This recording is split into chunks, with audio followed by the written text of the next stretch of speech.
Good afternoon, everyone. Thank you for being here. This is the Port of Bellingham Board of Commissioners regularly scheduled meeting for Tuesday, March 17th, 2026. I'm going to open the public meeting and immediately, I'm ending the executive session and opening the public meeting and starting with roll call. Commissioner Briscoe? Here. Commissioner James? Present. There are multiple ways to participate in our meetings. We always appreciate when we have guests in the room. Thank you for being here in person. You can also participate by phone, Zoom, and in YouTube, in addition to being here. I'm going to start with reading our mission statement, and then I'll give a short statement on how to participate with public comment. The Port of Bellingham's mission statement is to promote sustainable economic development, optimize transportation gateways, and manage publicly owned land and facilities to benefit Whatcom County. The Port welcomes public comment at Commission meetings to ensure that everyone has an opportunity to speak. The Commission generally listens and doesn't engage in back and forth dialogue during the meeting. Commissioners consider input received and may request a follow-up by our Executive Director or ask that the issue returns to us at a future meeting for discussion.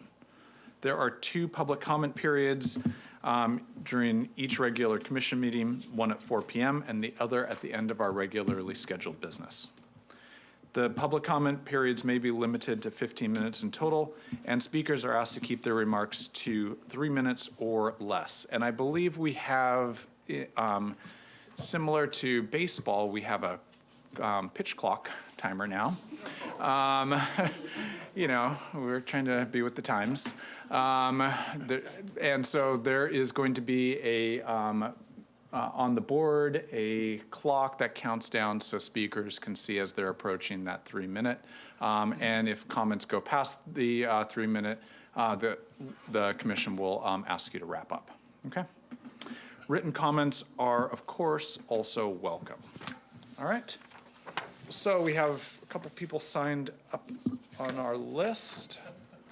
I have 2 lists. Are they the same? One is for the public hearing and one is for the public hearing for the harbor scheme of improvements. Thank you. All right. The first person I have is Nathan Graber. Good afternoon. If I may, I would like for this to be in your hands. May I pass this to you? Sure. Just a summary of information we'll go over. Thank you.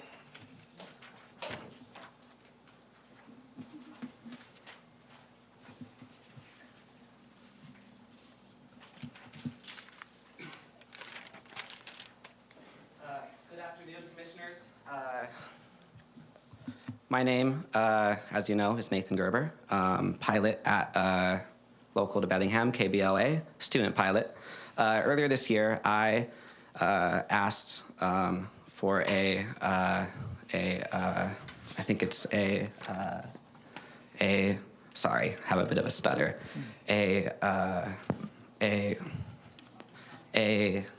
what they're saying, public comment to better understand the Port's relationship with the Department of Homeland Security and Customs and Border Protection air operations. Through this request, I found that the Port has had leases with CBP since 2002 and entered into the current lease in 2019, renewing it in 2023. Under that lease, CBP is currently paying over $460,000 to the Port. I would like to see more transparency regarding what CBP is, what they are doing at the Port of Bellingham property with their planes and boats. Based on flight data, CBP maintains a large fleet at here in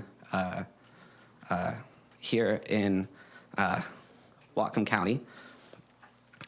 These are large-scale enforcement assets with strong surveillance apparatuses. I've looked at a lot of, logs, flight logs, and a lot of the time they go south to Portland. A lot of the time they're going south of the border. They're going to Seattle area and beyond. maybe not doing border operations, potentially assisting ICE. Flight patterns appear to extend outside the border area, frequently go south to areas south of Bellingham, like Portland. The Port Commission in Whatcom County owes a duty to Whatcom County to ensure that these leases are safe for us. So my question is today, why do we have this lease? What are the what are the main purposes? And what does the port know about what DHS is doing with these aircraft that are based at the port of Bellingham? Thank you very much. Okay. Thank you.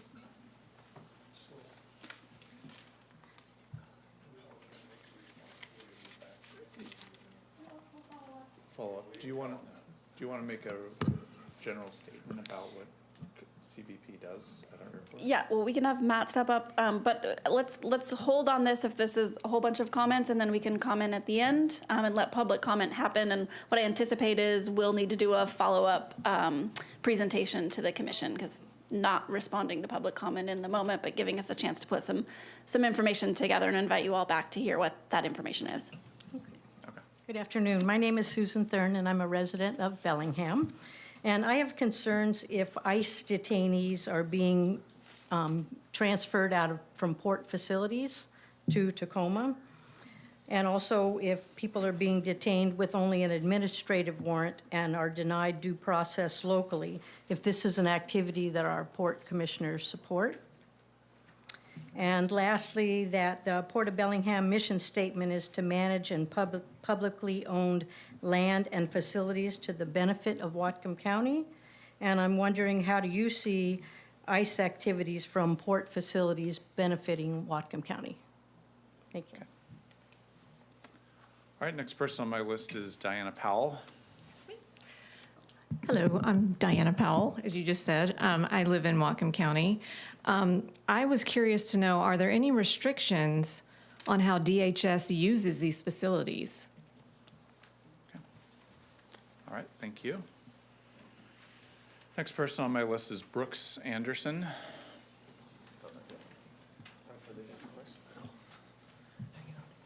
Hi. Hi. Good to see all of you. Thank you for letting us come and be part of this meeting. I know some of you. My name is Brooks Anderson, and I live at 511 Kogel in Bellingham, Washington. And my question is, do you know why DHS is flying surveillance aircraft from the Port of Bellingham? I don't know, but I don't like it. Thank you. Okay. All right, next person on my list is Jason Mark. So like one of your values Wait. is sustainability, Just- and I'm curious just a of whether moment. like your financial decisions to take Just a on. moment. Just a moment.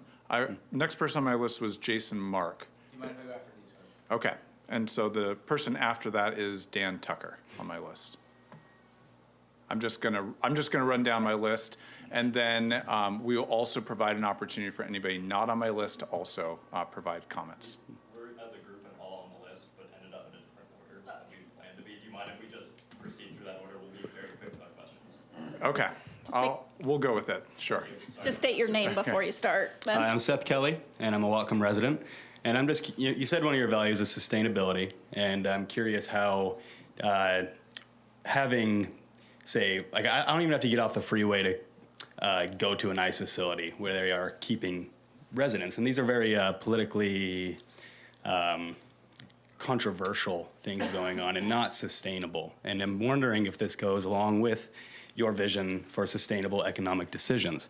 And I'm also curious, like, have the surveillance aircraft been used when they are going down to Portland, and whether you guys have any checks and balances of whether the people that you guys hire or take as tenants, whether you guys have any checks and balances to make sure that they are following constitutional rights or et cetera, anything that may go against your lease.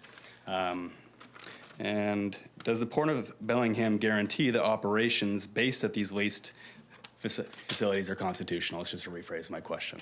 But thank you. Have a good day. Okay, thank you. The next person in the group.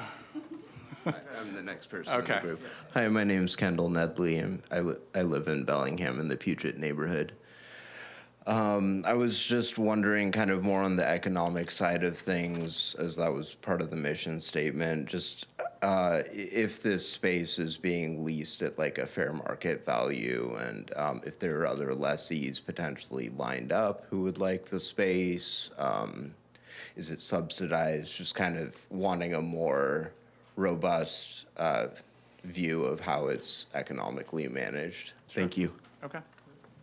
Yeah, and my name is Bayard Johnson. I'd like to follow up Kendall's statement, asking again more about that financial structure, as the Port of Bellingham obviously needs to be working in the financial interest of the area, and I would hope that if we have better ways to make more money for our community and put more of those resources back in the community, we're able to have local businesses in there instead, and would wonder if there's other opportunities for that to happen outside of DHS. And again, would like to state, like, if there's subsidies going on, maybe we could make more money as a community instead. So we'd just be curious about that and those options. Thank you. Okay. Great. If we're hopping around a little bit on the list, I'm Richard. I did sign up, but somewhere later down. Again, a friend of Nathan's and curious about the CBP facilities at the airport. And I sort of assume that there's reasonable things to be done for them to be doing near the border, and reasonable things for them to have monitoring equipment for. And I wonder if, I don't know if this is something that could be part of your lease or is part of your lease, and maybe not something under your jurisdiction, but how much control do you guys have over what equipment they store there and what they can do with it? And do you have a way of checking that they're using it for the things that they have already gotten permission to use it for, and not just flying around doing whatever they want with it? Okay. Yeah. Thank you. Yeah, my name is Dean, and ever since last year, ICE and DHS activities have clearly ramped up, and several of their officers have already been pulled into court to testify as to their actions, and some of them have been rightfully called out as illegal. They have been accused of violating our First, Second, Fourth, and 10th Amendment rights already. So the question is, would the Port of Bellingham be willing to break contracts with ICE, DHS, Border Patrol, if they keep up these illegal activities?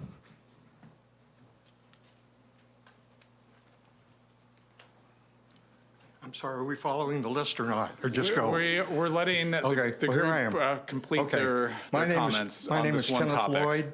Yeah. I've been a resident of Bellingham for 25 years. I own a condo right up the hill. In fact, I can see this office in the marina from my back porch. And I've been trying to buy a boat. I'll get to the nut of it. My complaint, this is the first time I've complained here, so I'll just bear with me. Trying to get a boat slip. Of course, there is a 5-year waiting list for a boat slip. I'm hoping at a minimum that we can have 2 waiting lists, 1 for Whatcom County residents and 2 for non-Whatcom County residents. I pay property taxes. I just bought a boat in January. I've been looking one for 4 years. Why I didn't get one? Couldn't get a slip, okay? So I finally got one. They gave me a sublease until June 1st. I got it. I don't know what's going to happen after that. It'll be good until September when the fishing fleet comes back. I'm sorry, sir? I said you'll be good until September when the fleet comes back from Alaska. Oh, right. Well, I was thinking about walking the docks and talking to the fishermen. And so, but at a minimum, bifurcate it between Whatcom County residents and non-Whatcom County residents.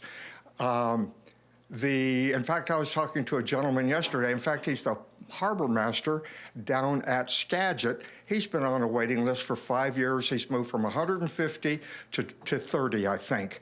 I asked him, well, why don't you use your own facility? He said, well, it's nicer up here. Well, we always like compliments. Okay, so let me get this straight. You don't pay property tax. You will pay rent, as I would if I rented a slip, but I pay property tax to have these beautiful moorings or these beautiful docks and all the amenities here. So I'm out on HH dock. I had to get a 60-foot slip sublease because they didn't have any 50 feet. I'm paying $200 extra a month to get that, whatever, you know. And so here it is by gate 8. There are 5 ships, boats that have to be at least $500,000 each that are brokerage boats, you know. And I'm there all the time. No one is ever there. The security comes once a day. Why can't, I know they ain't gonna like this. In fact, I bought my boat from a local broker. Why not, instead of having 5 boats, which are identical, there's a 42, 44, 46, and a 48. Why can't you just have 2 of them and then put 3 on the hard, and then they're all the same. Somebody's gonna buy it. They're gonna do a sea trial, okay? So, you know, I don't get, and also the last thing is, up on HH, I don't see why half are empty and half are derelict. Why can't you convert those to 50 to 60-foot slips? I know it's not Legos where you can just tear them apart and put them back together, but you could get 30 slips in there, you know, and get rid of all of these homeless junky boats. And sure, you're getting rent, but it's not doing anything for the citizens of Bellingham or Whatcom County. We're paying property taxes. They told me to go to Seattle and rent a slip. I can see the docks up here. Okay. So I drive down there, I pay twice the rent, and can't have a slip. Anyway, the deal is between Whatcom County residents and non-Whatcom County residents. I'm sure no one's ever brought that up before or complained, but here you go. Thank you for your comments, sir. Appreciate it. Okay, I'm going to go back. Someone did bring it up, and it was me. I've been trying to get priority, but it's against the law. We can't do that. I know you can't believe it. I can't believe it either, but we have tried to make a priority, and we can't legally do that. That's incomprehensible. Well, I understand that part. Believe me, I do. All right, I'm going to return to my list here. We had Brooks, Jason. All right. Yeah, Commissioners, Commissioner James, Shepard, and Briscoe, thank you for your time this afternoon. My name is Jason Mark. I am a tax-paying resident here in Whatcom County in Bellingham. Just to wrap up these questions about ICE, DHS, and Customs Border Patrol leasing, understand it's very complicated that you can't provide answers here today. This question I would like to insist on an answer, which is whether the Commission will agree to a public hearing, as staff suggested, to offer the citizens of Bellingham and Whatcom an opportunity to discuss these with the Commission. Luckily, thanks to the calendar, if you put something on your 3rd Tuesday in April, that'd give you 5 weeks, staff 5 weeks to come up with answers to the questions we presented. So will you all agree to hold a public hearing on the question of the port's relationships with DHS and Customs and Border Patrol at the April 21st meeting? Thank you for your comments. And we're going to, we'll have staff provide a little bit of information about the relationship with Customs and Border Patrol, what they provide as a service at our airport, why we have a relationship with them, and what we don't do as well. And then we'll start with there and then think about what our next steps can be. Okay. All right, thank you. Dan Tucker. May I just comment that there is no April 21st meeting, it's April 14th and 28th. Thank you. 28th, I think 28th. Okay. Good afternoon, Commissioners. Just wanted to ask another question, and I know I asked this of you, Commissioner Shepard, but I thought perhaps the community might want to just hear a quick update on the director search and where the timeline for that is. We've had several members inquiring, and so if there's any update that you can give on the timing or where you're at in that process, that would be cool to hear. I also wanted to ping again the idea of stakeholder engagement and discussions around the waterfront planning, particularly with the ASB Pond and C Street Trades, and if there's going to be community or town hall events that are hosted by that. We're always eager to help promote and get our membership to attend and get the community to come out for those. So do keep us informed. And I would love to have a conversation on if there is preliminary planning when those are going to be, hopefully to get some word out prior to a week in advance. And then to promote tomorrow evening, we're having a discussion with Quiet Sound and Maritime Blue at our Blue Drinks event at Beach Cab Brewing at 5:30. And just prior to that, from 5 to 5:30, we're having a drop-in tour of Shop 38. So if anyone here has been interested on what goes on at our marine trades area, the types of businesses, the types of individuals, the owner of the shop will be there to answer questions, show you what he does in the space. And then at 5:30, we'll hop over to Beach Cab Brewing and we'll hear from Quiet Sound, which is a program that helps our resident orcapods and transient orcapods in the area with our commercial shipping in the area. So if you want to learn more about that, come out to Blue Drinks tomorrow, Beach Cat, 5:30. Hope to see you there. Thanks. Okay, thank you, Dan. Janet Simpson is the next person on my list. Good afternoon. I'm a 47-year resident of Whatcom County. Live not too far in Southside from the port there.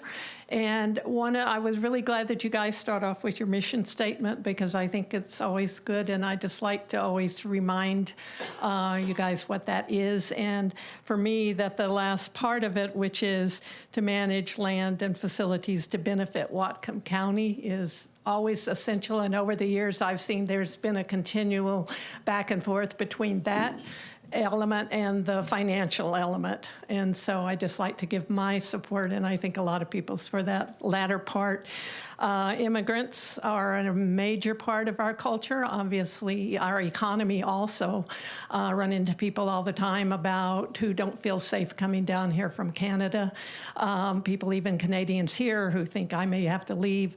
And so your involvement in that in any way is really important in terms of what it says about Whatcom County to the greater world. Thank you. Thank you for your comments. Bayard Johnson, already spoke. Kenneth Lloyd. Can I complain twice? We have a second public comment period after our regularly scheduled business. And we accept comments and complaints and compliments also. When is that, after this session? Or? After our regular business, yeah. End of the meeting. Yeah, yeah. Okay, more than 3 minutes? Yeah. You're welcome. Seth Kelly? Already? Kendall? Already? First name A, Dean? Already went. Richard Hill? Already went. Okay, is anybody else would like to provide public comment today? Who's in the room? Do we have anybody online? Okay. Last check. All right, that concludes our public comment period. I appreciate all the questions that were brought up. We will have some opportunity at the end of our meeting for open discussion during other business. And so we'll have some conversation and make sure that we also work with our team to provide additional information. So, thank you. All right, so let's see here.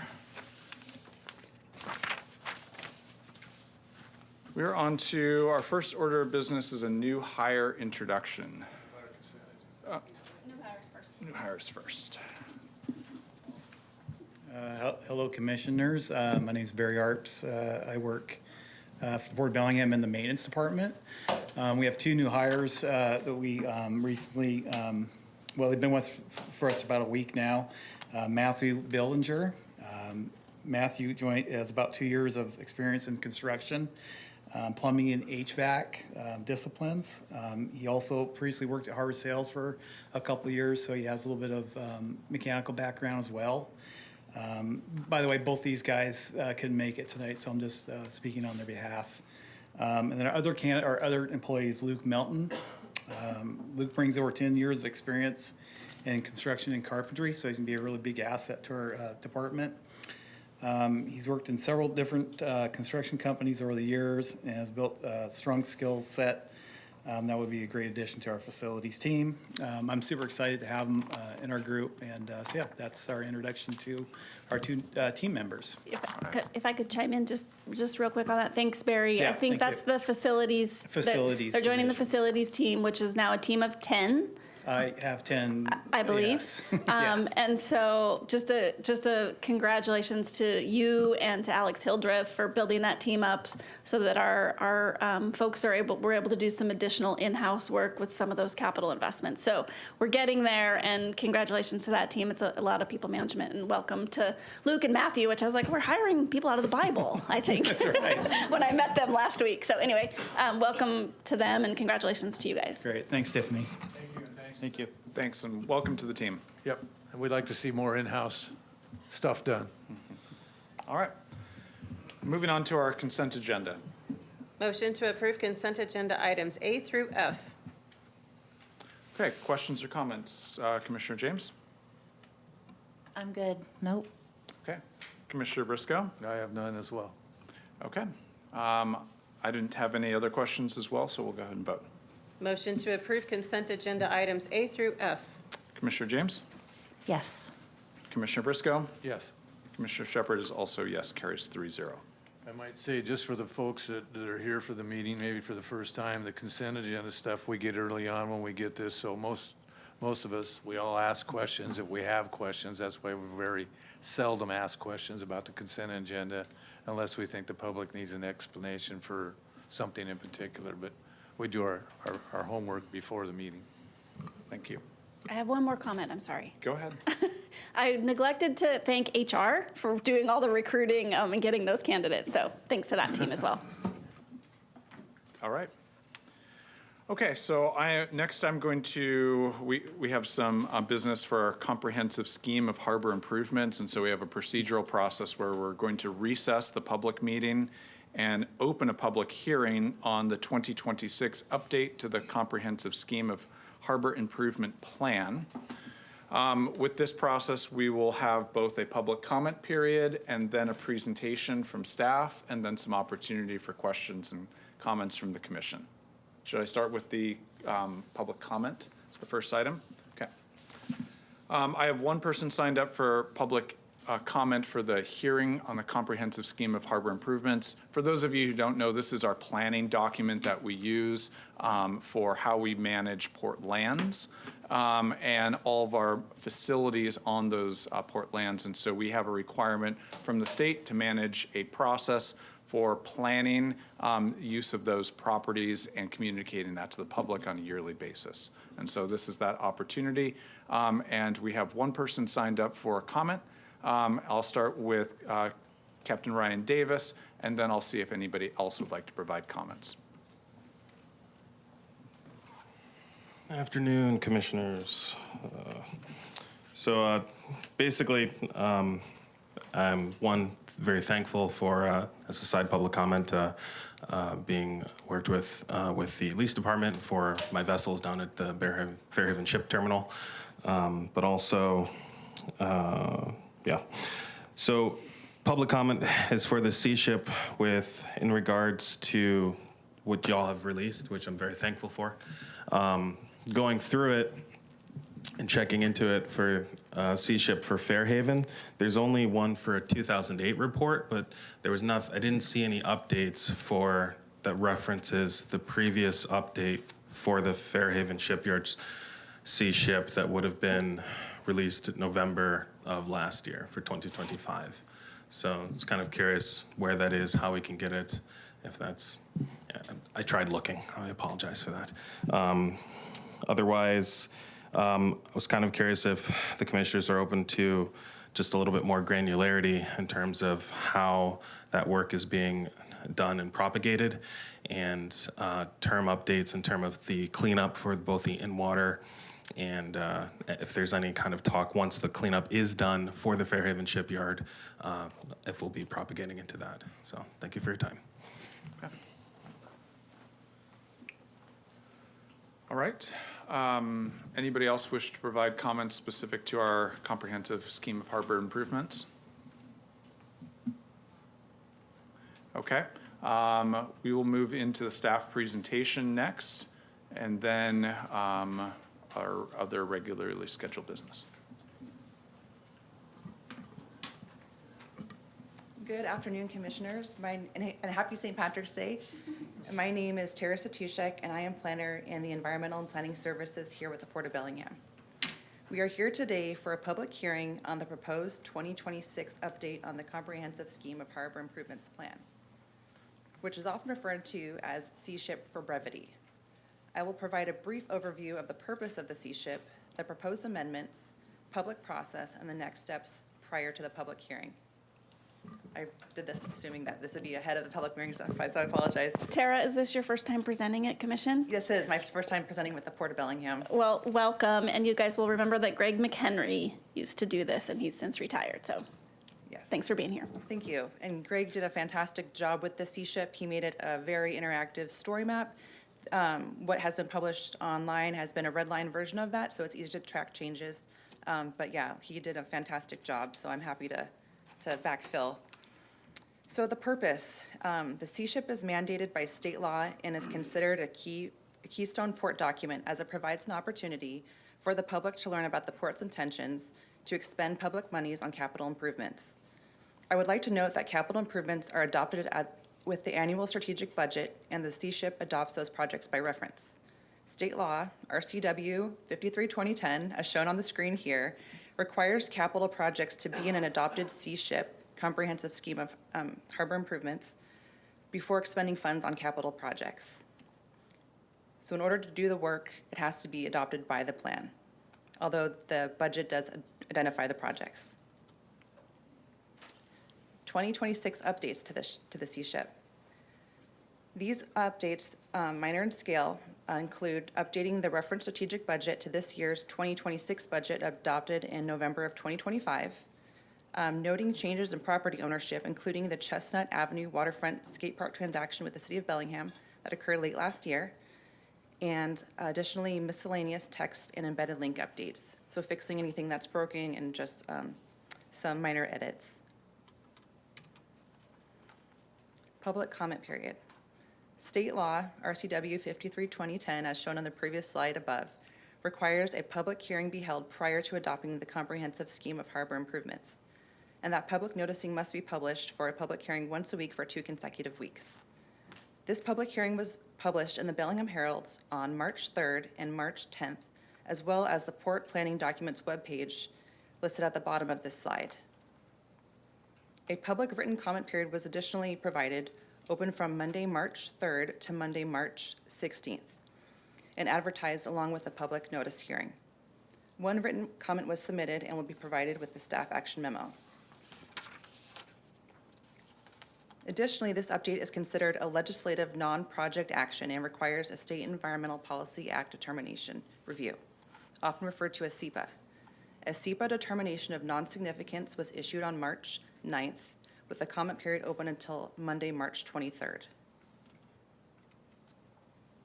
Next steps. Today's public hearing, today's public hearing where members of the community can provide comments related to the 2026 updates. And the next step again is the 2026 update is scheduled for the board's discussion and possible action approval at the next regularly scheduled commission meeting on April 14th at 4 p.m. And I'm happy to answer any questions. Okay, thank you very much. Nice job with your first commission Thank you. presentation. Commissioner Briscoe, questions or comments? No, just well done there. Okay. Commissioner James, questions or comments? Would it be possible to see the slide that shows what the changes are? And maybe, if you wouldn't mind,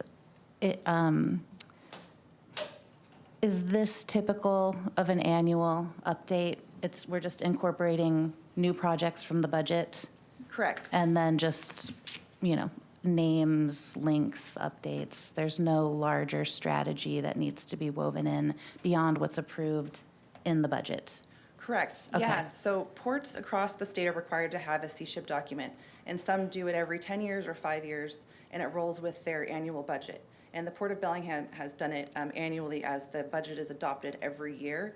So in order for those projects to move forward and actually use capital funds, they have to be adopted by reference in the CSHIP. So the main changes are the adoption of the last budget, any transaction property. So whenever the ports purchase or sell properties, they're required to put it into the CSHIP, And then just like, because the C-SHIP is a story map, which is a GIS-based interactive feature, there's a lot of website links, and some of them have expired or been broken, so they're just minor updates and some grammatical changes. But nothing substantive other than what has been outlined here has been updated. And so if there were something of substance, would that come to us in a different, just wanting to understand this process a little bit more clearly? Yeah, I would imagine so, especially, I apologize, it's my first time doing this, but Brian, Yeah, if mine you have too. anything to add. But I would imagine there being a work session with the commissioners if there was substantial changes Okay. to the C-SHIP, just to get an, obviously, commission approval, and then to have a public hearing, or, excuse me, public comment period. But yeah, this would definitely come before the commissioners, before review for any substantive changes. Okay, got it. And does this only exist in the story map format, or is there a companion PDF to download that's more just like pages or slides that we can look at? Yes, so right now there is the red line document, but that's a good suggestion. I can also, if and when it's adopted, we could use the story map and then also have the PDF version as well. That could be added to the website. Okay. I think we've all heard me talk about story maps before, and I think options are nice. Yeah, okay. Those are my questions.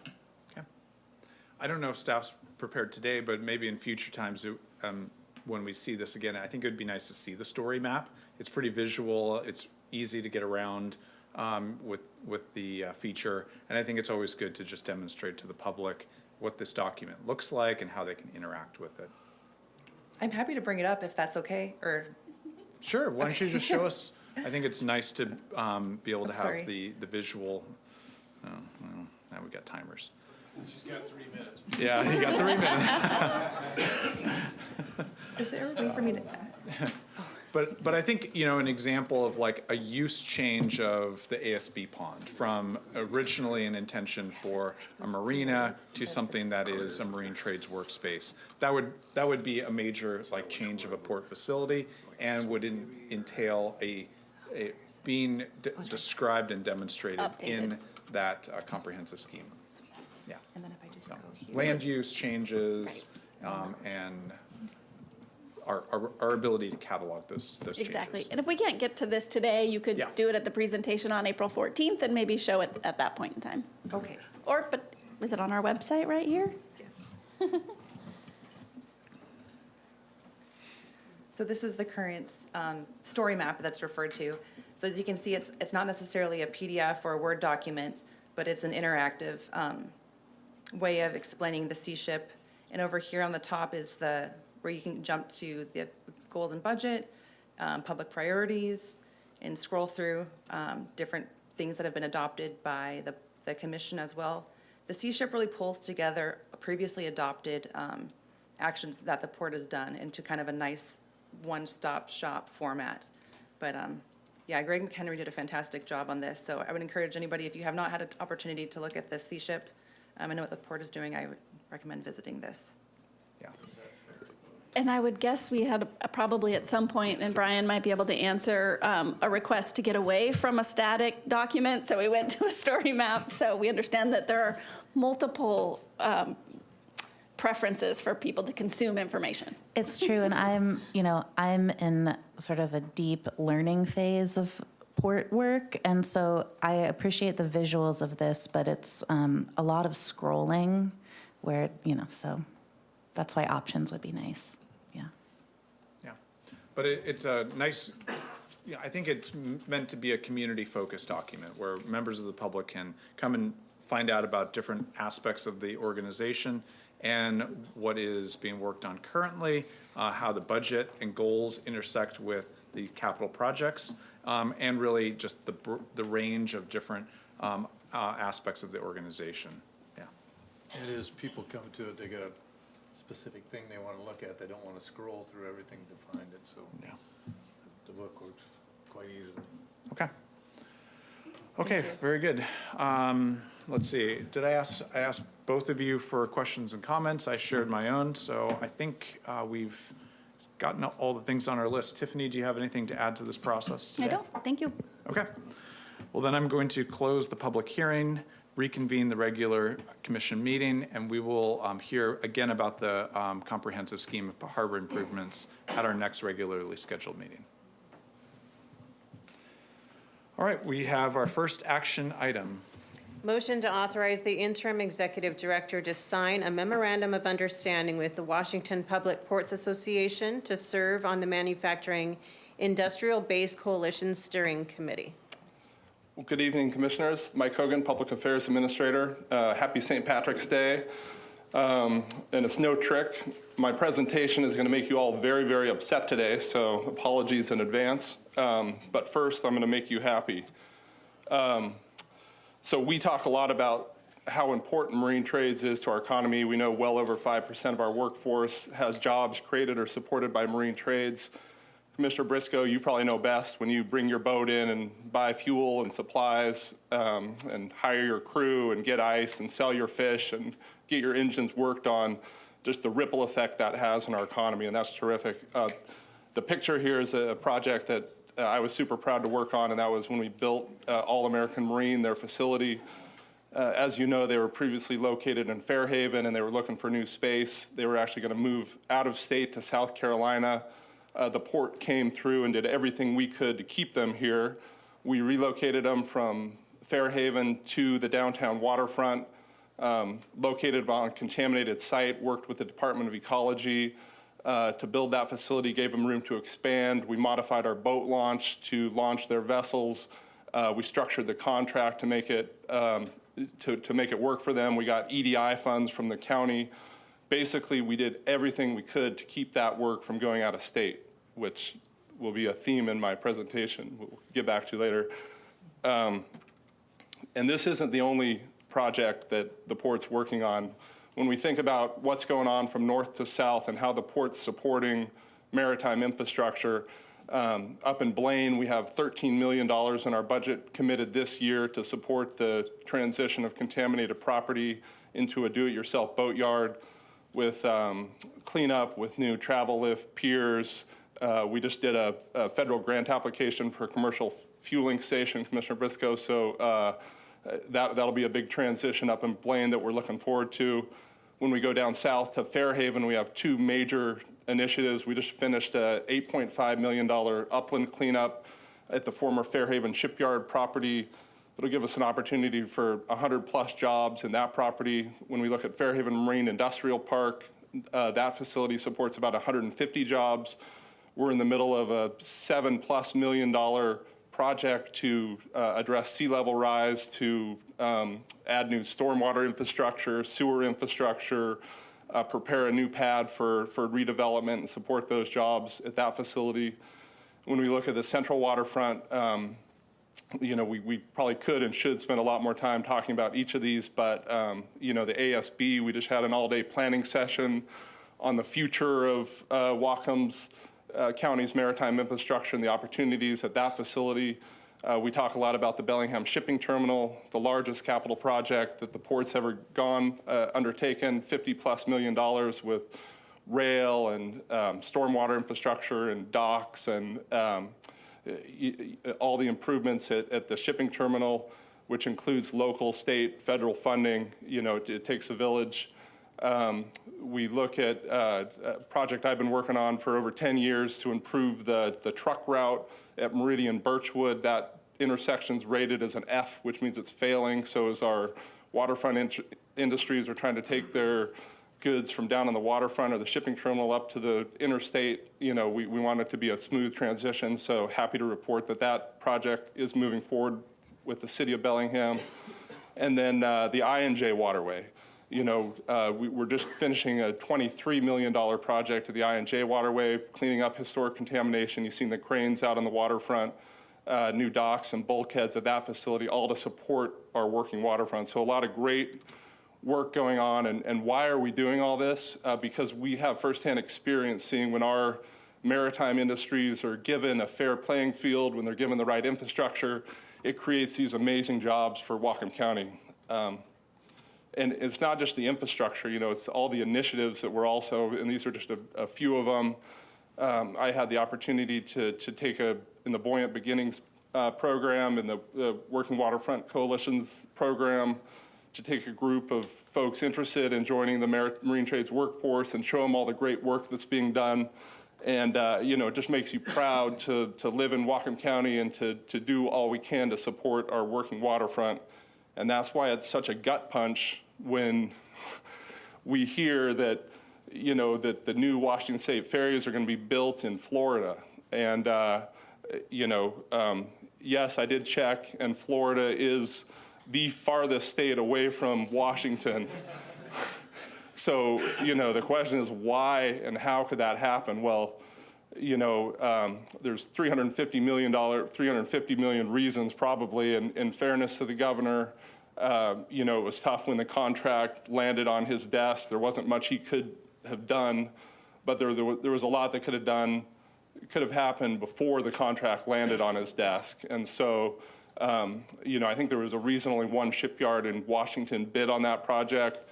So, the contract should have been looked at to, how could we have increased the Washington bid preference? Could it have been broken into smaller pieces to make it easier for Washington shipyards to bid on that project? Could, could the state have supported our maritime infrastructure better to allow them to compete on these projects? Obviously, there's challenges in Washington with, labor costs and environmental regulations and everything else, but in that process obviously didn't account for how many jobs that project would have created for our working waterfront and the taxes that they would have generated in the state. So huge problems and a major disappointment for me and a lot of people in the working waterfront, I'm sure you as well, when you saw that happen. And so the idea of the Manufacturing Industrial Base Coalition is to make sure this never happens again. It's going to start with these 11 ports that have strong working waterfronts that can come together, that can compare notes, that can engage with their working waterfronts. I've already had conversations with Dan Tucker, and we have great examples of our industries that we can bring to the table and amplify those voices. And so kind of a first phase of this work will be to do some industry and some port stakeholder interviews to develop a work plan. The phase 2 will be, legislative strategy and continue to build that alliance. You see it's Manufacturing Industrial Base Coalition. It's not just working waterfronts. This relates to manufacturing in the state of Washington. And obviously, the bigger we can build the coalition, beyond waterfronts, the easier it is to pass incentives or regulatory reform at the state and federal level. And then the phase 3 will be, that long-term action and implementation plan. This is, each year we have new legislators coming in, and so unfortunately, this crisis has created an opportunity that we'll be speaking about each and every year forever because it's a huge priority for us. So with that, I'll get off my, whatever you call it, high horse, and happy to answer any questions. Okay. Thank you very much, Mike. Commissioner Briscoe, questions, comments? So, Mike, you're intertwined with our legislators down there, and we've got this new millionaire tax that's kind of being shoved on us. How's that going to affect our businesses? Because you hear all kinds of things. I understand if there's a business owner that grosses $1 million, he's going to get taxed. Yeah, so I know as part of that conversation, there was, immediately there was, early on in the process, there was talk about, people that were going to invest in ships or boats that had, how would the tax impact them, right? And so there was some carve out as part of that program early, but yeah, that's a good question. Taxing, you've already heard about one, Washington billionaire moving out of state, moving to Florida, and so it's a good question. Remains to be seen. I don't think it's very well thought out. That's what I think. But thanks for the information, and we all know why the ferry went to the other end, because it's way too costly to do business in the state of Washington, period. It's interesting, we have at the state level, we have grants to support rail and truck access. and air, but we don't have anything for water, and we know that Washington's the most trade-dependent state in the nation, and so that's a conversation that we've been starting at the state level. Could it mirror like the federal public infrastructure or ports infrastructure development program, PIDP grants at the state level? And so this will be an opportunity to amplify that and elevate that conversation. But yeah, I think there's definitely a lot of opportunity at the state level to do more to support our working waterfront industries. I don't have any more questions. Commissioner James? So at this point, the ship has sailed on the ferry bid. Nothing can be done to... For the first 3 ferries, they're scheduled over the next 15 to 20 years to be about 10 to 15 more ferries built.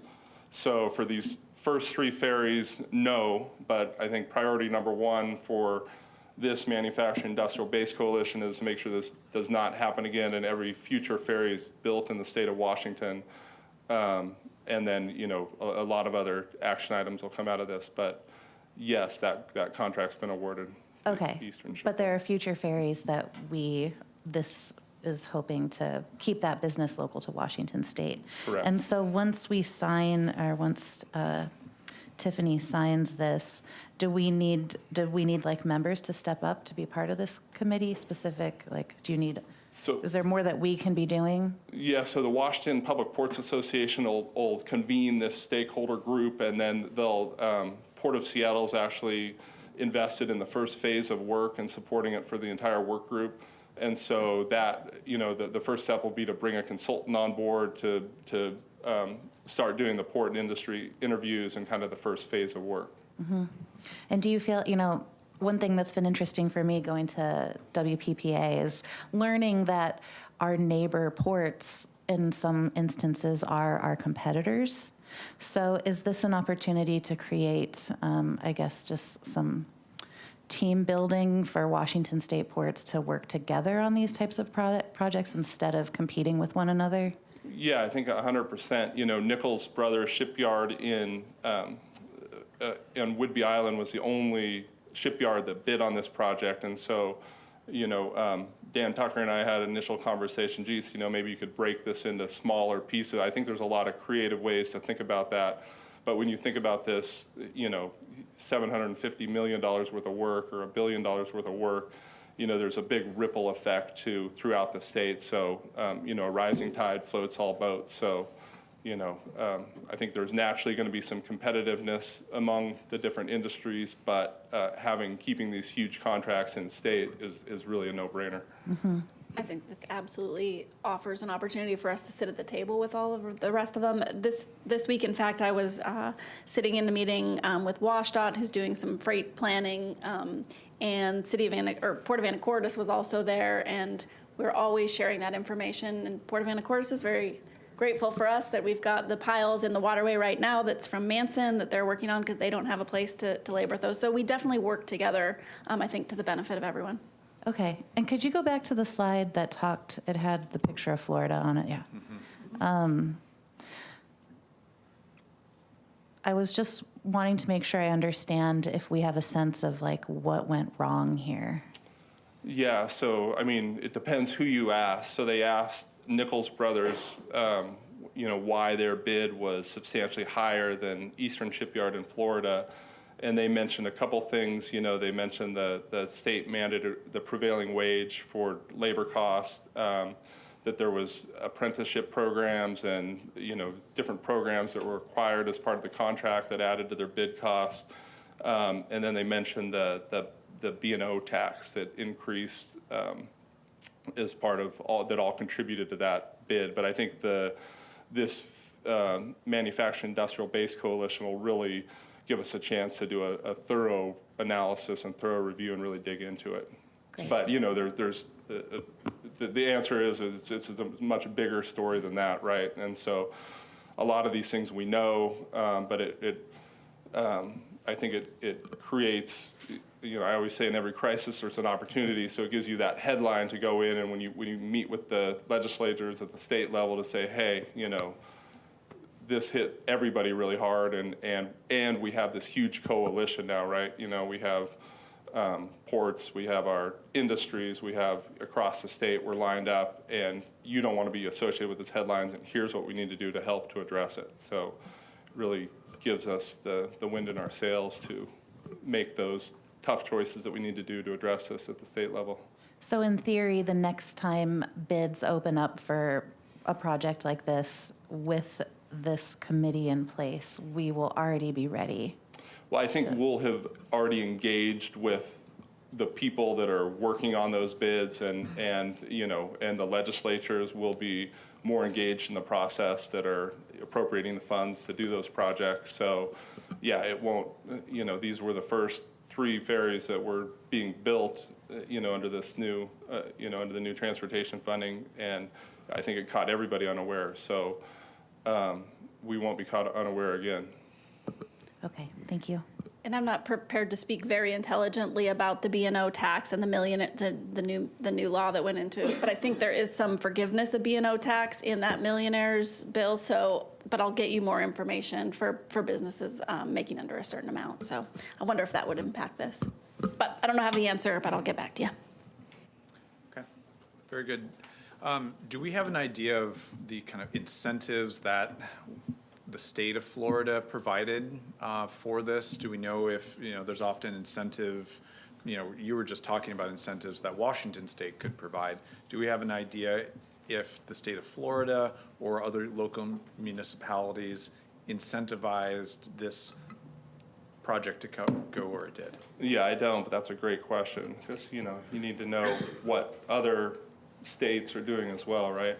Yeah. Yeah, I believe that's what this coalition will begin to look at. How can we compete with that in Washington State? And I think just making sure that we're responding and hearing the needs of our ferry system. You know, we're kind of in this bind. We need more boats. We've got this. We got one we can give them. We do. It's aging. I don't know if it's gonna pass the tests here. They're looking for newer operable boats. You know, our ferry system needs new boats into the system to deal with back orders and lack of boats already in operation. And so we're wanting this to happen soon. We're wanting it to happen with within budget. But of course, there's the huge other piece of the equation is all the ancillary benefits when this happens in our communities. And so these are the kind of metrics that we need to be recognizing as the pressures and also the opportunities both. Yeah.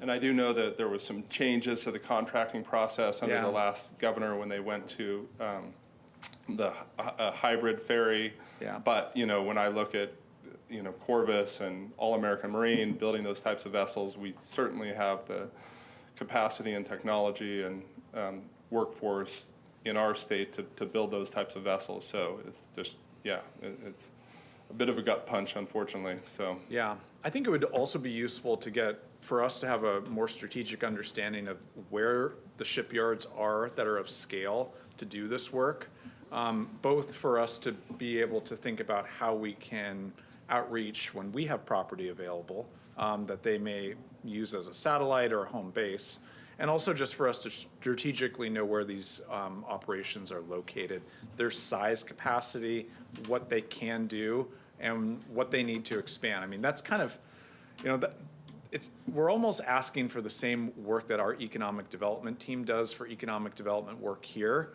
but we're wanting that to happen at a larger level in specific to marine trades. And I just, I think this is something very needed. And it's kind of surprising to me that it wasn't happening in a more coordinated approach before. yeah, I completely agree, Commissioner. I was thinking the same thing. You know, I know there's only a couple large shipyards in the state of Washington. It's a challenge for, a lot of them to bid on defense contract work and that type of thing. So but with only a few shipyards, and then, you obviously have to think about the ASB too, Yeah. So what kind of long-term opportunities are there for Whatcom County, or how could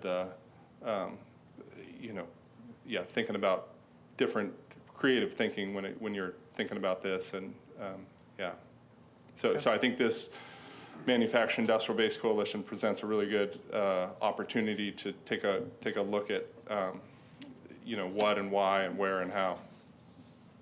Okay.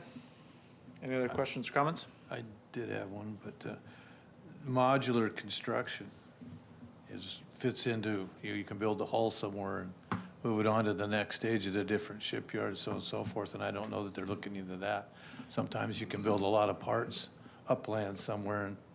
Yeah, that was exactly, Dan and I were chatting about that when I briefed him on this over coffee to get him up to speed, and I think we're all on the same page of, if this doesn't work, if large shipyards don't work, well, what's the next best alternative, or, maybe a little of both, so. So Could we- do you know where the shipyard is at in Florida where they're going to build these? I don't, Eastern shipyards, but, it's. Must be on the Gulf Coast.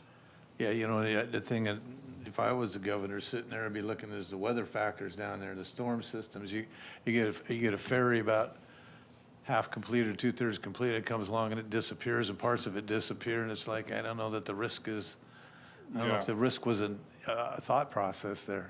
Well, and you think about when we did the Get NOAA campaign a long time ago, and Oregon came in with a subsidized bid for that federal work or the federal facility with their lottery, so I think it's beyond just contracts in Washington. It's thinking about, those large federal contracts or different type, anything related to marine trades, and how Washington can be competitive and not lose out, because we obviously have the skilled workforce and, the technology and all those things, but we just need to level the playing field. And there's the old saying of, you're going to get what you pay for. I bet they didn't think about that either. What about? Well, we're gonna get it, unfortunately. What about delivery? Yeah, interesting. And then did they factor in the cost to? Yeah, I mean, a big ferry, does it have to drive itself to Washington? I mean, I don't. To the Panama, the whole nine. Does that go through the canal? Yep. Well, and then if your goal is to reduce carbon emissions by having a hybrid vessel, how much carbon are you releasing, taking it from Florida through the Panama Canal over here? It's not like Amazon delivers overnight on these things. Yeah. It's a whole different experience with delivering a whatever 100-ton ferry. Yeah. So I'm hoping that this coalition. How many tons is a ferry? I don't even know. Delta Santa weighs 92. Gosh, yeah. That this coalition comes up with creative ideas on how you kind of create an interconnected network in Washington State to build components. I think that's kind of the direction we should be talking about it. So it'll be interesting to see that. I think it's having a holistic look and exactly what happened and what needs to change. I mean, and we talk all the time about how often marinas are rebuilt in Florida, and we have a heck of a time rebuilding a marina here. So I think there's some business cases there that we need to take a look at. Okay. All right. Thank you very much. Is there any action we take on this? Yeah, there is. Tracy. Motion to authorize the interim executive director to sign a memorandum of understanding with the Washington Public Ports Association to serve on the Manufacturing Industrial Base Coalition Steering Committee. Commissioner Briscoe? Yes. Commissioner James? Heck yeah. Also yes. Carries 3-0. Motion to authorize the interim executive director to accept or administer grants as funds become available from the Washington State Department of Natural Resources, DNR, for reimbursement of up to 100% of the costs associated with the removal and disposal of one sailboat, which the Port of Bellingham is assuming ownership of through the capacities of RCW 79.100. Good afternoon, Commissioners. Aaron Biston, Interim Director of Maritime and Squalicum Harbor Master. As you know, these are normally consent agenda items. This one's a little bit different, and that's why I'm here presenting today.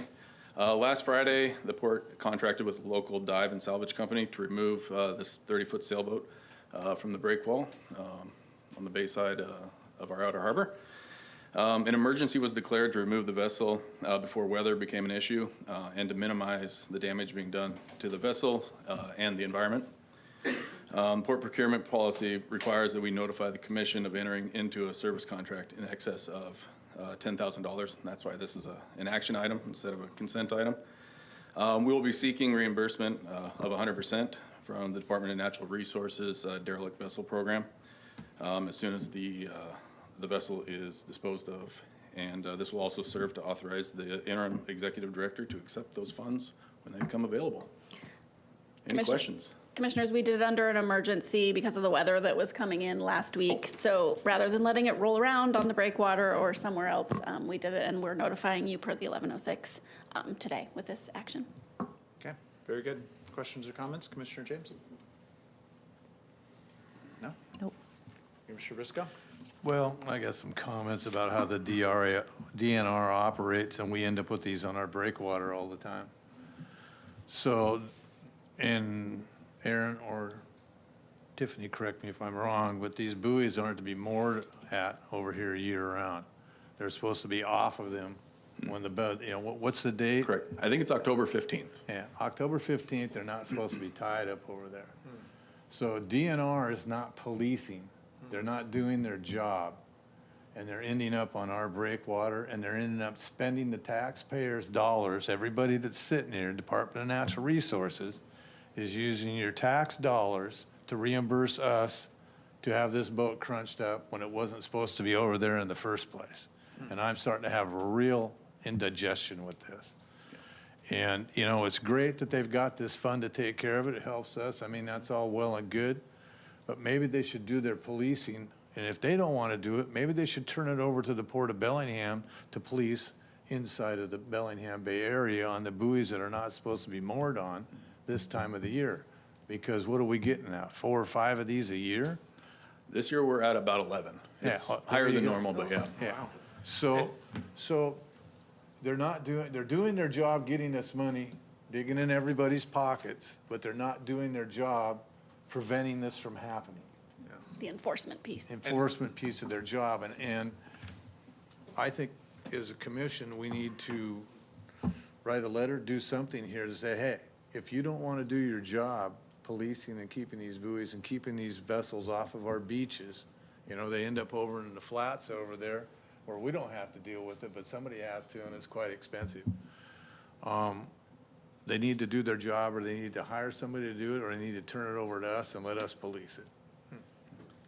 Do you know if the 11 vessels, if they've all come off mooring buoys, like the ones Commissioner Briscoe's speaking to? No, I don't think they've all come off of mooring buoys, probably about maybe half of them, I'd say. Half of them. But yeah, it's kind of a mixed bag, yeah. And the others, have any of these come out of our marina, our harbor? 2 of the 11 did come out of our marina that were the vessel registration program that people ended up walking away from. So I guess 2 of those. So 9, how about that? Sorry about that. 2 were self-imposed. Okay, got it. And they can come off our mooring buoys, they can come off DNRs, they can pull their anchor if they're just anchored out by Taylor Dock. I mean, there's every which way. Does DNR have an enforcement program for their buoys? I don't know if they do, and they don't come up here very often. Yeah, so it kind of falls to the city and the port to kind of manage. We don't have any authority, we don't have any authority to go over there to a boat that's tied to one of their mooring buoys. They are more than happy to let us be the fixer of this problem. They fund it, or we fund it with vessel registration, but. They said they're willing to let us enforce their rules?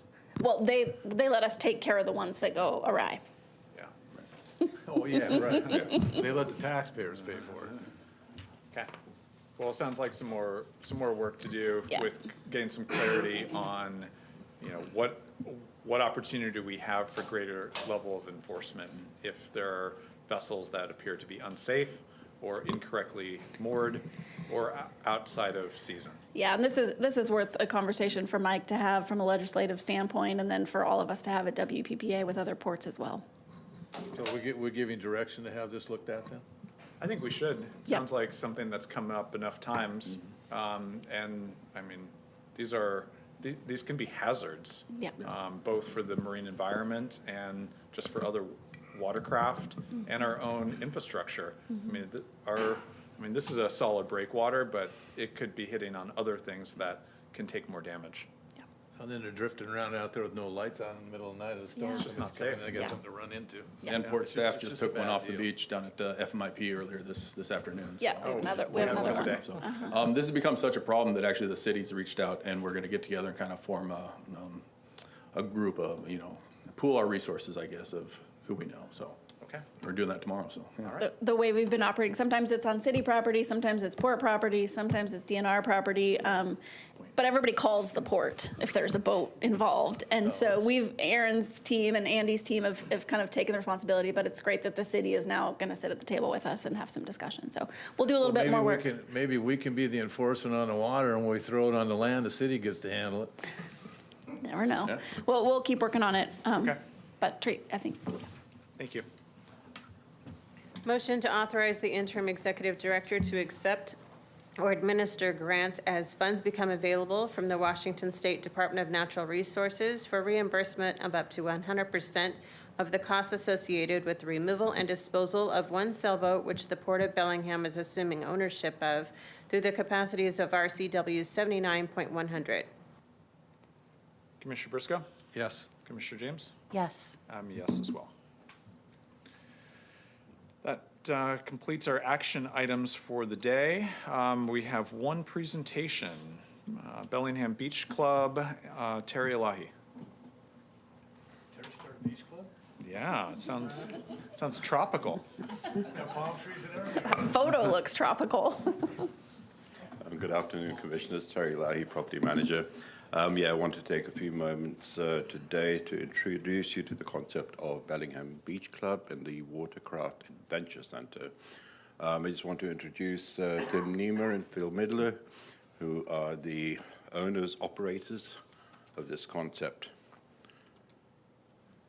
Just give you a bit of historical perspective. The proposal is for the Mount Baker Peninsula, the unused portion behind Mount Baker Plywood.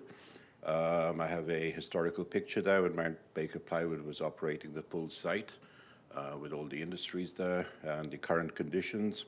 The blue lines and the red lines there reflect the shoreline setbacks. And if you look at the middle tiny little bit, which is about an acre, is usable with a 150-foot buffer. There are no utilities to the site. Bringing them is difficult. No water, no electricity. Moving forward, the concept, and of course, Tim or Phil can speak more to this than I could. It is basically a fully funded concept. It's going to bring the community down to an unused part of the waterfront. It'll be rentals for families, which allows the people to rent the equipment, and as their skills improve, they can rent better and more advanced equipment and not have to purchase it. So there's benefits there. It grows appreciation for the water sports and outdoors, and it unites the community. It also manages or helps us with an unused portion of some of our properties out there. Right now, for a long, long time, it has not been utilized for any purpose. The concept that we have here, and just to make sure that you're aware, we're not asking for any action today. So we will be bringing a license forward for the Port Commission consideration on our next meeting in April. But the idea is to rent out approximately 10,000 square feet where they can put a couple of containers, have a couple of vehicles that could pull in there to drop watercraft off and pick things up. Otherwise, there's a pedestrian access that will be coming from our current Little Squalicum Beach parking lot. We have run this by Mount Baker Plywood, and they are fully supportive of this concept because it does impact, and both parties, Beach Club and Mount Baker Plywood, are aware of mixing industry and public can be an issue. We're looking at a 2-year lease term with a 1-year renewal option. Happy to answer any questions you have. Okay. And I'll go back to the pretty picture if I can. Thank you. Commissioner James, questions or comments? There we go. Could I actually see the map picture, the one at the end? This one? No, the one that shows, so the licensed area. And so the rest of this land, you said is unused? Currently, So yes. no one's going back there? No. Okay. No. And so is there any work that the port is going to need to do to make it safe for people to get back here? We have actually been working on this concept for a couple of years. We have actually leveled a certain area. So the license area, we've already leveled. We got some commission approved capital budget last year to be able to do this work. And then we put in a walking path that is separate from the truck path. So we have ecology blocks separating the walking path from the parking lot to the beach club area. And then the vessels, are those stored in the containers? So people aren't having to haul boats and boards? They might be hauling water. Our watercraft's pretty small. We'll have to have you come to the mic to Oh, yeah, respond. sorry. And just introduce yourself, and then you can Phil respond to the Midler. question. Thank you. The watercraft's pretty small that they'll be hauling in, like kiteboards, like a backpack. Like the kiteboard's like a wakeboard. What's really great about this site specifically, it'll be like the only place you can launch a kiteboarding kite in Bellingham outside of like Locust, which is a disaster over there depending on the tide. So it's just going to bring kind of everybody to one spot and then separate the riders from a lot of obstacles, so there won't be as many injuries, and it's like a safe place to hang out and learn. So I don't know. I could talk about it for a really long time. Well, that sounds lovely, but, so I guess my only question is, once you start inviting people back here, how to keep it, like, you just talked about people being safe back there because you're there Yeah. doing this, but like, what about, once people know to come back here to do this? Yeah, it's open to the public. It's public access. So, you know, if you guys have been back there, there's like a berm and a cable, like block for, you know, people kind of stay out of there. And then there's one area that's an easement. It's kind of an obvious easement, a break in the cable. And we'll have signage with like a QR code and like a safety video. So there'll be a waiver, like we're required to have insurance and all that jazz. There'll be a quick 5-minute video. Hey, this is like the deal. Keep your dog on a leash. You know, don't hit people with frisbees. Like you know. And then we kind of add to it as we go along with weird stuff that comes up. Put away your trash. Like we'll have a porta potty out there. That kind of stuff. Okay. You know. Great. Thank you. And just like figure it out. Yeah. Okay. Any other questions? Commissioner Briscoe? Are you going to try and make this a year-round spot? Ooh. Yeah. Depends on how hardy people are. Well, I need to know. Bellingham, I started Ocean Kayak. Who are you? I'm Tim Niemeyer, and I started Ocean Kayak back in '71, and then manufactured up here. And it was a $5.9 million company when we sold it to, and employed a lot of people. And we had that much money coming here from all over the world. We sold these things. People still see my name on the boats they were over 25 years old. So I grew up in California, and there was a club there that I went to, and it was really amazing what community it brought. And it was great for the kids because they'd stay off, you know, they were doing sailing rather than racing cars. Sailing can be really, especially with the foil boards, can be really exciting, but it's not dangerous. Driving, on the other hand, can be really dangerous, and it takes a lot of speed to get excited, or have that happen. And in Bellingham, we have the biggest community of surf skiers around, and we go out year-round. There's frost on the thing, and those are on Tuesday and Thursday, it's the over 70 crowd. We call ourselves the Barnacles. And so it's a year-round thing. Just last weekend, there was a downwinder. But the other thing is that I thought it was great to have this vacant lot turn into a community center where everybody could enjoy it. But then to put that into numbers, there's, I'm sure, more paddlers in Bellingham than people that have their boats in the marina, and more use. There's probably about 5, when the weather gets a little, right now, there's about three things a week. That there's a Tuesday, 10, and then Thursday, and then Saturday. And during the summer, actually it's coming up here pretty good, there's a Monday wind sprint thing, and then there's a Wednesday night thing at Lake Whatcom. So there's like a lot of people paddling.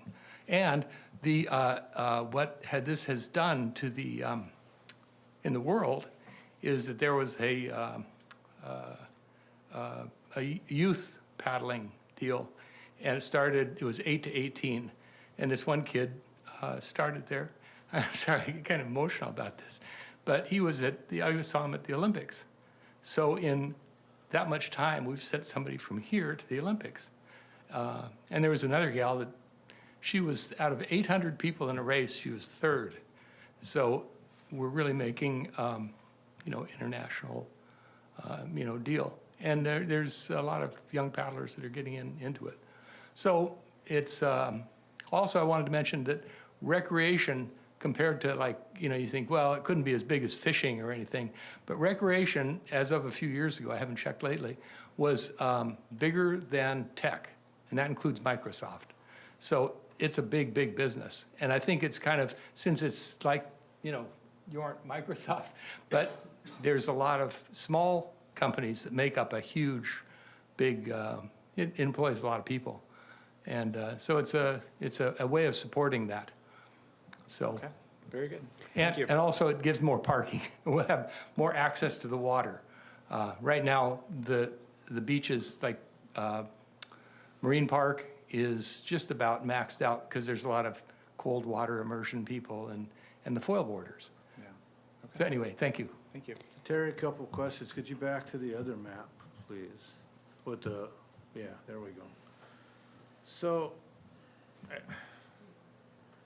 do we have a right-of-way all the way behind Mount Baker Plywood to get to our property there? Or We just do. that corner? We do. We do all the way.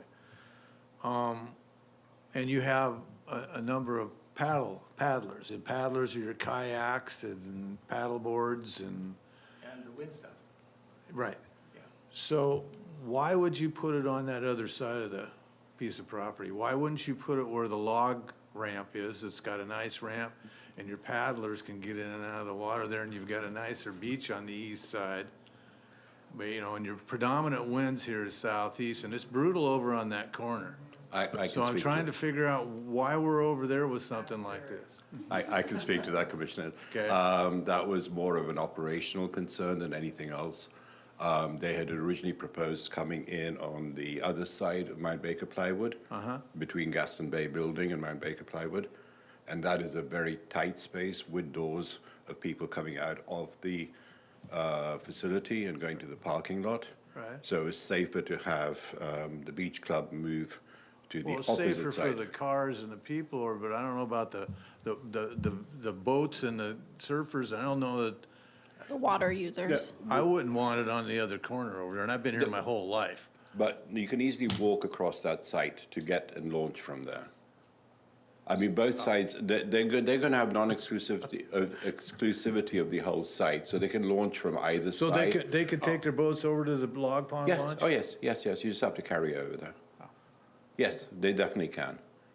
There's nothing restricting them from doing that, but for the access for where we got that 10,000 square foot box, that made the most. I mean, you got a breakwater over there, you got a sandier beach, you got, it's you guys' gig, I'm just saying, and don't get me wrong, I think it's great, I want it, but I'm looking at this going, wow, if we're gonna operate year round, we're gonna take a beating on that other side of that property. A serious beating in the weather. Well, and this photo doesn't show a vessel in at BCS or Lineage there either, which What's tightens that. This photo doesn't show any vessel at the dock at Lineage either. But that's a pretty big area. Yeah. I mean, if they run into the side of it getting out there, they just bounce off, right? We know that everybody's very good at playing in the sandbox together. Okay, I'm just trying to answer the questions in my head of why we're not on the Well, But to be able to put a path through that, we'd have to grade the whole site, and that would get very difficult with the county just for the zoning, and we are in the shoreline. We were able to get permission to do a little area that we have done. Well, I do know the shoreline thing doesn't apply to the log ramp area, because I've already been through that the second year I was here. That whole shoreline act, we can go over there, we can fill that up with logs, and we can dump logs at that Long Pond Louis site, because that's what was there before. So we can use that ramp. Understood, Commissioners, but my understanding is because of the buffer, you can't do any improvements upland of that. Yeah, and now we know why the ferry isn't being built in Washington State. Thank you, Terry, for bringing that to light. From the marina standpoint, we're glad to see access for the community in a safer place and in the middle of the marina. So I think we're doing the best we can to get everybody to the water. So it's good to see. Well, if they can take their rigs over there, if it's too nasty in the other corner, I mean, that's not, if that's an option, and it Yes. is, correct? Yes, it All is. right. Yeah. Can I say one more thing? Okay. Timer is not. Right now, everybody uses the place. So what we're going to do is make it more orderly. And, I mean, there was steel sticking out, so somebody could skewer themselves on this stuff. And we've really, all this stuff will be cleaned up a lot. We're going to have insurance. So it's a major improvement for all that. Okay, very good. Well, thank And you. see, as how it's our site, shouldn't we be taking the steel or whatever sticking up out of there before we have another problem? Yes, we've gone through once, and we'll go through again, just All to right, make very sure. good. Yes, At our cost, correct? correct. All right, very good. Thank you. Thank you. Well, thank you, Terry. I think this is just a great example of how our team here works to get to yes. This was an idea that came to us. I think we've been talking for at least three years, maybe. Anytime we see a complicated land use property like this, and this one is complicated to work with, the easiest answer is no. Fortunately, Tim is tenacious and persistent. And also that we have a team here that likes to, whenever possible, I really believe, get to yes on ideas that have a public benefit. And this is one that clearly has a public benefit, activates and kind of collaborates with existing industry here that are job employers and job creators in the region.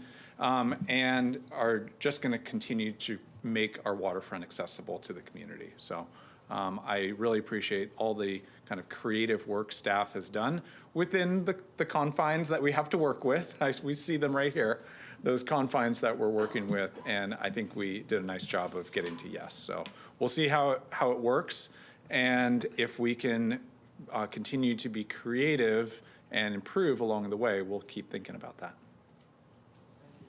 Thanks. Thank you. All right. Okay, that brings us to the end of our regularly scheduled business. So we're going to have a second public comment period, and then we'll move into other business. Does anybody wish to provide comment at our second public comment period? We will bring up the pitch clock again, Andrew. Thank you. Please, Captain Davis. Gotta say, coming from Cooperstown, I love that pitch clock. It's nice. Just shut me down. Okay, so to speak in terms of the ferries, having been to the shipping, been to the Eagle Harbor Maintenance Facility, for the full capacity for the Washington State ferries, there's 27 ferries. Currently, they have 21 in active service. 3 are offline randomly due to active service. So that said, even if they go through and do all of this maintenance for them, they're still short a bunch of ferries. So to build them, that backlog, there's still many, many hundreds of millions of dollars to be made for Washington State taxpayers. In terms of the ferries themselves being there at the maintenance facility, it's currently a union. It's a manpower shortage. It's manpower shortage to maintain the ferries. It's a manpower shortage to run the ferries themselves. Currently, if you go to work for the ferries, you're on rotation to where you're required to drive all over the Puget Sound to meet these ferries. Speaking last November with Steve Nevy, head of Washington State Ferries, Maritime Liaison to GovBob, there was 96 open positions on the bridge alone. And at their current training facilities, they spoke to being able to train about 2 to 3 a year with their current entities. So they're working to improve that. So that takes time. In terms of what Florida had over Washington State, they have 4 apprenticeship programs they have 4 maritime apprenticeship programs that lean into and bolster and support their shipyards. Also, in terms of the ferries, to back up in terms of building things long distance, BC gets their ferries built overseas, depending on contracts, to fill up their capacity. Currently, one of their walk-on car ferries was built in Italy and was currently transiting over, and they estimate that their costs will still be less than if they were to use a local shipyard. Yeah, otherwise, it's just, the reality is it takes time to train these people, and that's just another advocate to why I will continue to speak for the benefit of where we can have a shipyard right here in our county, trained by union people, and get these people jobs. So thank you for your time. Thank you, appreciate it.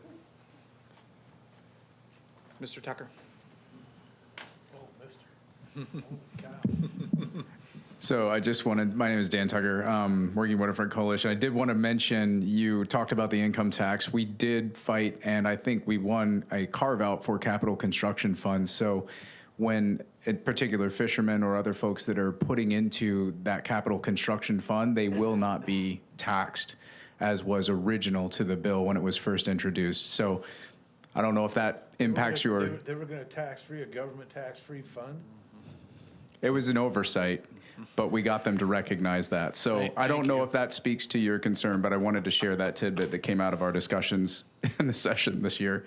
But if you're not on the table, you're on the plate, is the saying. So I think it's really important that we are a part of this coalition. I was really pleased when Mike came to us and briefed us on the subject and welcomed us to have a part in that going forward.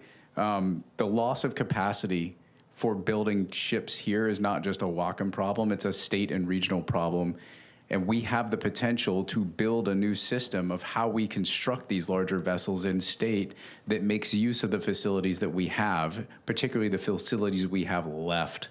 And so when it comes to preserving our industrial lands, that's where this conversation comes into play and why it's so vital that we draw hard lines on what industrial land that we do lose, if any, hopefully none. But it's important to pay attention to that conversation. That's still happening at the county. And so we do want to encourage the port to be involved in those discussions, come to those meetings as well. There's a group of stakeholders that has been ongoing working on the discussions around that. So please participate and voice your concerns as a port on that discussion as well. And it does benefit Whatcom County. If somebody is building something down in Seattle, they're probably getting componentry from here. They're probably using service people from here. And Corvus Energy is an example of that. Even now with Florida, Corvus has won that contract. And so that's a business in Whatcom County that is benefiting from the work being done. And they would benefit even more if it was right here. So just to put that out there, it does, even if Seattle wins, there are spaces for us to benefit from that. Great, thank you. Anybody else? Yes. Hi, my name is Barry Johnson. I'm speaking unrelated to what I spoke about earlier, but I'm also an avid sailor and an active user of the Port of Bellingham, and I wanted to speak to the mooring ball and anchoring issue off of Taylor Dock. I know multiple people that have either lived on sailboats on anchor there or tried to store a race boat there, and one of them actually had his boat run aground due to his neglect, which was very unfortunate. But I think that from my understanding of speaking to them and engaging with people that are attempting to have a boat in the Bellingham area, it seems to be a tack-on effect to the inaccessibility of having a slip in the area is often how people end up out there. And so I think that it's an issue of enforcement, but also an issue of access And I think that it's a much larger issue rather than just being like, hey, we just need to enforce harder, which we do. People shouldn't be leaving their boats in anchor. I've sailed out there a ton, and we had a boat, we knew we tacked on it because the spinnaker was hanging over the side in the water and had been trashed for months. And so, yes, there needs to be enforcement, but I think there also needs to be a conversation about how we can actually give people places to keep their boats and encourage conversations with them and getting them up to Blaine or getting them their boats and slips down a Whitby or something like that. Thank you. Thanks. Anybody else? Okay, thank you very much, everyone. We're going to move into other business.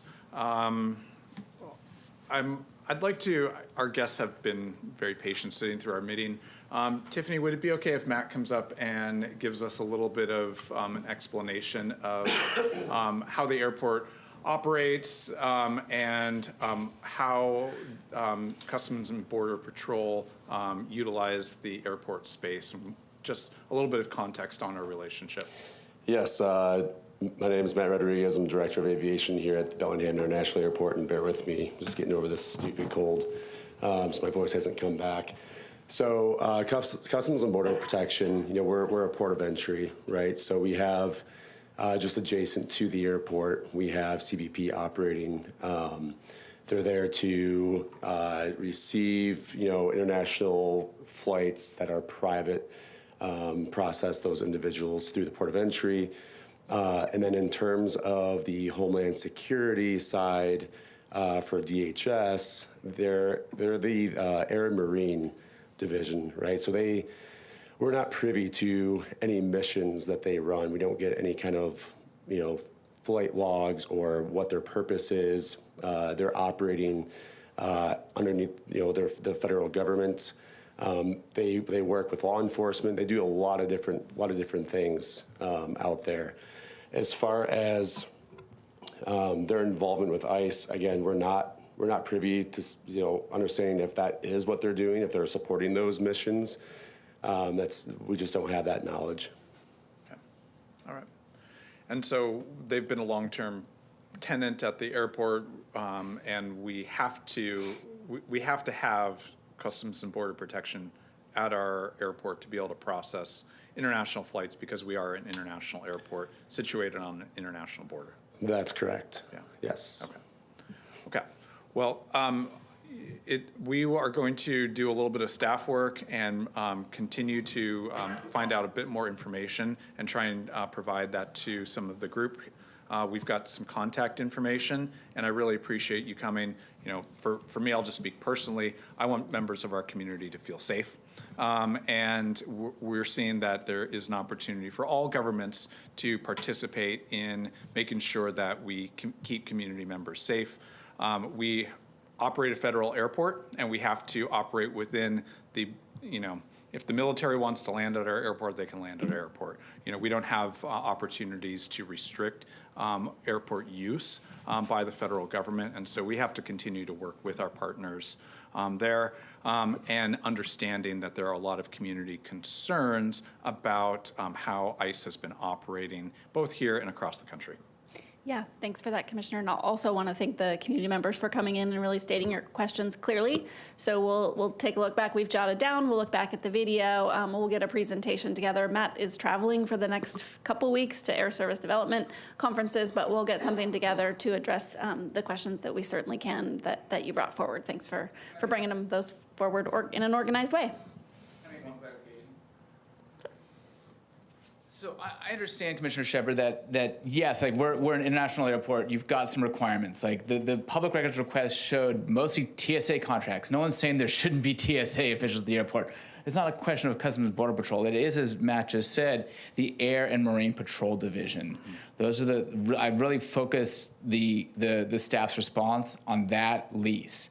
Not these other leases having to do with TSA, not the leases having to do with the Customs office that's there. It really is about the Marine and Patrol Division that is operating surveillance aircraft, and understood that the port's not privy currently, but are there ways for the port to be privy to some of those activities, to put conditions on a lease, even though it is the federal government, to say these are things that we would like to have under our lease, and things we wouldn't have.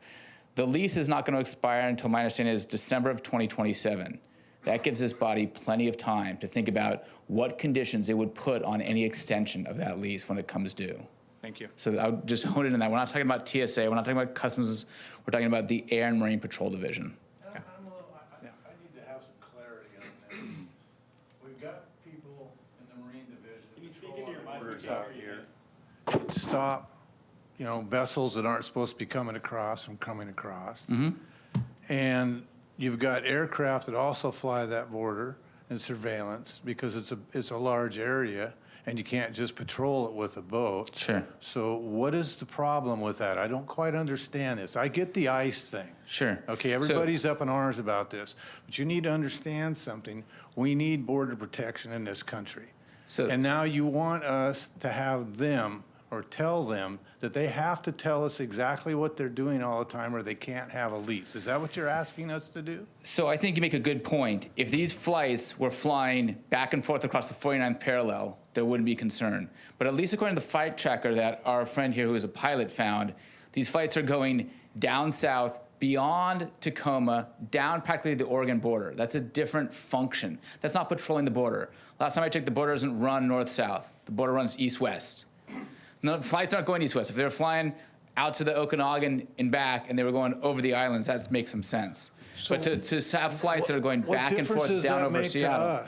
What difference does it make to us where their airplane goes? It took off from here, it left, and why would we need to go or know, well, we're Whatcom County, state of Washington, why would we need to know what that airplane's doing in Oregon? Because you're the landlord on this. So just as if, like, when you've got a rental agreement, let's say you're the landlord, you put conditions in your lease. You can say in there, and the council should, correct me if I'm wrong, but you could say no smoking in this building. Even though smoking is allowed in the state of Washington, you could say you may not smoke in this building I'm leasing to you. So as a landlord, you could put some conditions on that. Similarly, it seems like you would want to know, boy, are illegal activities or unconstitutional activities that perhaps if you're flying a surveillance plane in figure eights over King County, is flying in a surveillance plane with figure eights over King County, is that perhaps violating anybody's Fourth Amendment rights to unreasonable search and seizure? So that's something that you might want to investigate in your lease or in your contract. So we're going to put some stipulations on this. Maybe it didn't used to be in normal times a concern of the Port of Bellingham that the federal government would routinely violate citizens' Fourth Amendment rights. But if this is not normal times and where there's a reasonable concern that the federal government is routinely violating citizens' Fourth Amendment rights, then it seems to me, yeah, you might want to put a new clause in there saying we would want certain guarantees around lawful activity or unconstitutional or constitutional activity. Okay. Does that question seem more reasonable? Okay. Thank you. Yeah, and I think what our team does really well is they're able to look at our lease terms, look at our partners, and think about how that relationship works. And I think we're here to be responsive to the community. We're a community-run organization represented by voters. And so when members of the public are asking us for more information, I think that's something we're able to do. And that's where our staff will certainly start with providing information and then think about if there's anything to be done based on that information. Okay. All right. Okay. Other business. I jumped to the front of the line, but I'm going to turn it back over. If you want to wrap it up. All right. Well, I have just two items. I guess we're going to do some work on the DNR, like we discussed. And at a future meeting, I'd also like us to talk about a resolution in support of some of our legacy carriers at the airport. It's been on my mind that, and heard from several members of the public, just about the impact of the ongoing lack of Canadian travelers coming to Whatcom County. This is something that we're facing throughout Whatcom County, many businesses from fuel service to groceries to our airport, which has typically been, we've typically seen 60% of our air traffic at Bellingham International Airport has been Canadian, and that's just not happening today in the same quantity. And so I would like to think about some ways that we can just make sure we're communicating to our legacy carriers, that we continue to value them, we continue to recognize that there is considerable employment in our communities connected to our legacy carriers. In particular, Allegiant, we're a hub for Allegiant, which means we have pilots and flight attendants and maintenance crews, and these are all people who live here in Whatcom County and are part of our communities. And just as Matt is going to conferences, as he's having FaceTime with our legacy carriers, to make sure that they're hearing from us as well, that he's got our support and these legacy carriers have our support for working and providing air service in our community. Yeah, thank you. So Matt and I will be going to the Allegiant conference here in a couple weeks, and so took that feedback to you also to the Small Cities Mayors meeting today, which I was at, and they were like, "Where's the form letter? We're happy to sign. We really support the airport." So just kind of garnering some other entities' support to show how valuable the airport is to the community. So we'll do that in those support letters as well as bring a resolution forward for the commission to consider. Okay, very good. Thank you. Commissioner James?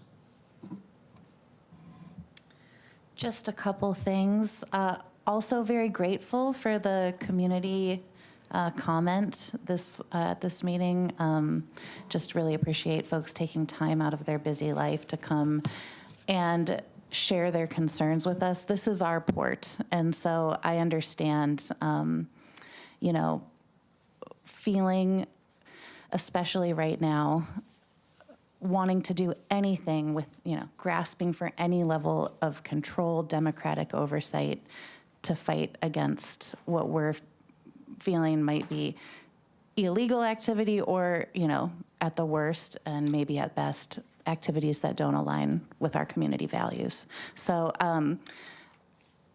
it wasn't that long ago that I was sitting on that side of this setup and had questions, and I can assure you that the staff, we hear you, and thank you for just giving us some time to look into your concerns, and you will hear back. So the other thing I wanted to bring up, I was at Lummi Indian Business Council meeting this morning, and they were talking about the Washington State Department of Commerce Opportunity Zones.